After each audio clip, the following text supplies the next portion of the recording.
Hi everyone, स्वागत है आप सभी का अपने YouTube channel GK trick by Deepesh पे।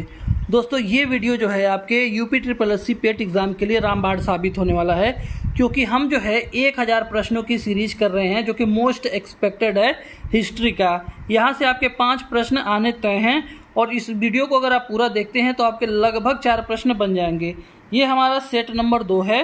हमने सेट नंबर 1 किया था और मैं बहुत रैपिड फायर तरीके से पढ़ा रहा हूँ, जिसमें 10 मिनट के अंदर आपके 50 प्रश्न कर दिए जा रहे हैं। प्लीज़ आप वीडियो को पूरा देखिएगा। ये 13 टॉपिक जो है आपके ऑफिशियल सिलेबस के हैं और इन्हीं के अनुसार जो है क्वेश्चन को डिज़ाइन किया गया है। और इसमें जो सेट नंबर 2 है, इसमें मुख्य फोकस रहेगा जैन धर्म और वैदिक युग के बारे में। ठीक है, चलिए पहला प्रश्न है, जैन धर्म के 24वें तीर्थकर कौन थे? तो जैन धर्म के 24वें तीर्थकर कौन थे? महावीर स्वामी थे और यही जो है अंतिम तीर्थकर भी थे। अगला प्रश्न है, महावीर का जन्म कहाँ पे हुआ था? तो वैशाली के कुंडग्राम में इनका जन्म 540 ईसा पूर्व में हुआ था। दोस्तों, अगर आपको वीडियो पसंद आएगा तो प्लीज़ वीडियो को लाइक कर दीजिएगा। चैनल पर नए हैं तो चैनल को सब्सक्राइब कर दीजिएगा और वीडियो को पूरा वॉच जरूर कीजिएगा। वीडियो को मैं बहुत तेज़ी से इसलिए पढ़ा रहा हूँ क्योंकि समय कम है और सिलेबस बहुत ज़्यादा कवर कराना है। अगला है, महावीर का वास्तविक नाम क्या था? तो इनका वास्तविक नाम था क्या था? वर्धमान था।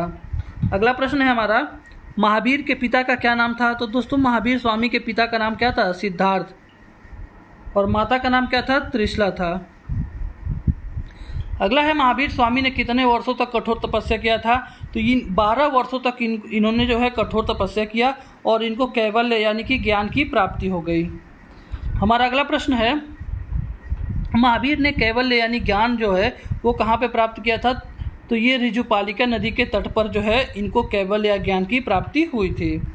अगला प्रश्न है, जैन धर्म के अनुसार कैवल्य यानी कि ज्ञान प्राप्त व्यक्ति को क्या बोलते हैं? तो केवली बोला जाता है। ठीक है। अगला है, महावीर का निर्वाण कहाँ पे हुआ था? निर्वाण का मतलब होता है मृत्यु। तो ये पावापुरी में हुआ था जो कि बिहार में स्थित है। अगला प्रश्न है हमारा, जैन धर्म का प्रतीक चिन्ह क्या है? तो अहिंसा हाथ जो है वो जैन धर्म का प्रतीक है। ठीक है, हथेली पर अंकित अहिंसा का चिन्ह। अगला है, जैन धर्म का सबसे पहला तीर्थकर माना जाता है ऋषभदेव को, जिन्हें आदिनाथ के नाम से भी हम लोग जानते हैं। अगला है, पार्श्वनाथ जो है कौन से तीर्थकर थे? तो पार्श्वनाथ 23वें तीर्थकर थे। देखो, ज़्यादातर यही पूछता है, पार्श्वनाथ, ऋषभदेव और महावीर स्वामी के बारे में। ठीक है। अगला है, महावीर ने जैन संघ की स्थापना किस आयु में की थी? तो 42 वर्ष की आयु में इन्होंने जैन संघ की स्थापना किया था। अगला है, जैन धर्म के अनुयायी जो है किसे मानते हैं? तो ये जैन धर्म के जो तीर्थकर थे इन्हीं को जो है इसके अनुयायी माना जाता है। अगला है, जैन धर्म में पंच महाव्रत किसने प्रतिपादित किया था? तो महावीर स्वामी ने जो है वो जैन धर्म में पंच महाव्रत क्या हुआ था? प्रतिपादित किया था। और ये क्या क्या थे? अहिंसा, सत्य, अस्तेय, अपरिग्रह और ब्रह्मचर्य। ये महावीर स्वामी द्वारा प्रतिपादित किया गया था और बाद में एक और जोड़ा गया था, आगे आप देखेंगे। जैन धर्म में जो जैन धर्म का ग्रंथ था वो किस भाषा में लिखा गया था? तो दोस्तों, ये प्राकृत भाषा में लिखा गया था। ठीक है। अगला है, जैन धर्म के दिगंबर संप्रदाय के संस्थापक कौन माने जाते हैं? तो भद्रबाहु को जो है जैन धर्म के दिगंबर संप्रदाय का संस्थापक माना जाता है।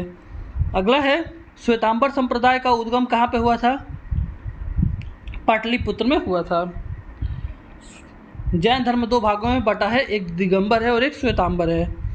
जैन धर्म का प्रमुख तीर्थस्थल श्रवणबेलगोला कहाँ पे है? कर्नाटक में है। यहाँ पे जो है गोमतेश्वर की विशाल मूर्ति स्थापित की गई है। ये क्वेश्चन कई बार पूछा हुआ है। ठीक है, इसको आप ध्यान रखिएगा। अगला है, महावीर स्वामी जो है वो किस गणराज्य से संबंधित थे? तो लिच्छवी गणराज्य से संबंधित थे और क्षत्रिय कुल से इनका संबंध था। अगला है, जैन धर्म का प्रमुख उपदेश क्या है? तो अहिंसा जो है जैन धर्म का प्रमुख उपदेश है। अब हम देखते हैं कुछ क्वेश्चन जो है वैदिक युग से। ठीक है, तो वेदों की संख्या कितनी है? तो ये 4 है। कौन कौन सा? ऋग्वेद, सामवेद, यजुर्वेद और अथर्ववेद। सबसे प्राचीन वेद ऋग्वेद है, सबसे नया जो है वो अथर्ववेद है। सामवेद को किस नाम से जानते हैं? भारतीय संगीत का जनक जो है सामवेद को कहा जाता है। और यजुर्वेद क्या है? ये गद्य और पद्य दोनों में पाया जाता है। अगला है सबसे प्राचीन वेद कौन सा है, तो ऋग्वेद है सबसे प्राचीन वेद। अगला है वेदों को किस नाम से भी जाना जाता है, तो वेदों को जो है श्रुति नाम से भी जाना जाता है। ठीक है, श्रुति का मतलब होता है सुनी सुनाई परंपरा से चले आना। अगला है ऋग्वेद किस भाषा में रचा गया था, तो ये वैदिक संस्कृत भाषा में रचा गया था ऋग्वेद। अगला है गायत्री मंत्र किस वेद से लिया गया है, तो ऋग्वेद से लिया गया है और ऋग्वेद के तीसरे मंडल में। ठीक है, और सूर्य देवता सावित्री को समर्पित ये गायत्री मंत्र है। अगला है वेदों की व्याख्या ग्रंथ क्या कहलाते हैं, तो ये ब्राह्मण कहलाते हैं। अगला है पुरुष सूक्त किस वेद में है, तो ये ऋग्वेद में स्थित है पुरुष सूक्त।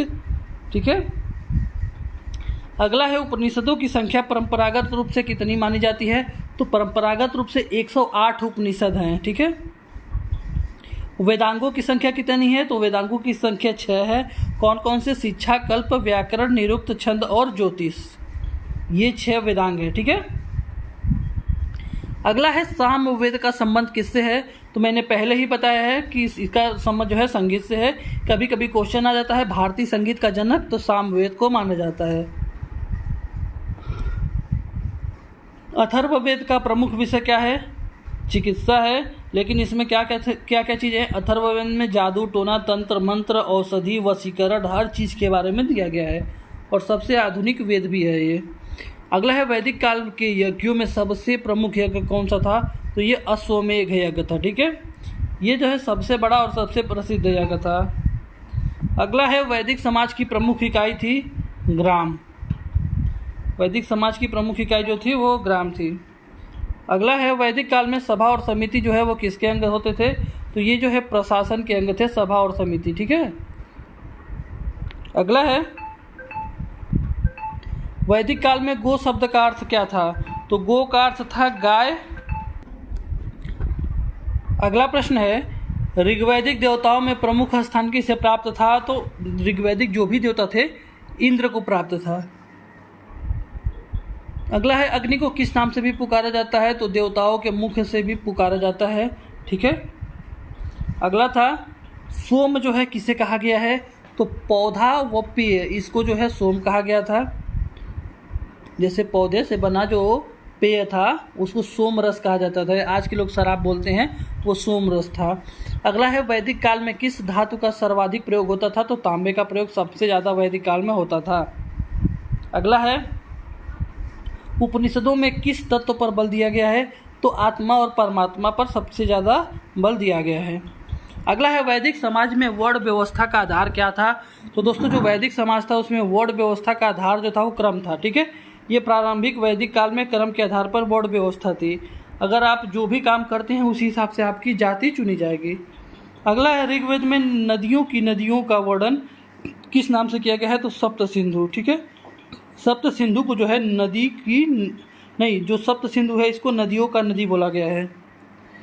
अगला है सरस्वती किस वेद में प्रमुख नदी मानी गई है, तो ऋग्वेद में प्रमुख नदी मानी गई है। अगला है वैदिक काल में निष्क जो था वो क्या था, तो एक धातु की मुद्रा थी। ठीक है, जो कि सोने की हुआ करती थी, ये निष्क कहलाता था।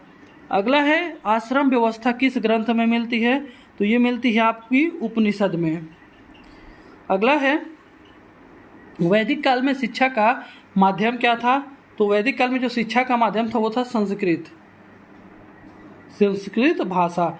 अगला है वैदिक जो लोग थे वो किसे गृहपति कहते थे, जो परिवार का मुखिया होता था उसे जो वैदिक लोग थे वो गृहपति के नाम से जानते थे। अगला है वैदिक युग में निष्क जो है वो किस धातु का होता था, तो ये सोने धातु का होता था। अगला है उपनिषद का शाब्दिक अर्थ क्या है, तो समीप बैठना। ठीक है, गुरु के समीप बैठकर ज्ञान प्राप्त होता था उसमें। अगला है वैदिक साहित्य में इतिहास शब्द किसके लिए प्रयुक्त होता था, तो रामायण और महाभारत के लिए। तो ये हो गया हमारा सेट नंबर 2। अगर आपको वीडियो पसंद आया हो तो प्लीज़ वीडियो को आप लाइक कर दीजिएगा और आपसे रिक्वेस्ट है कि चैनल को आप ज़रूर सब्सक्राइब कर लीजिएगा।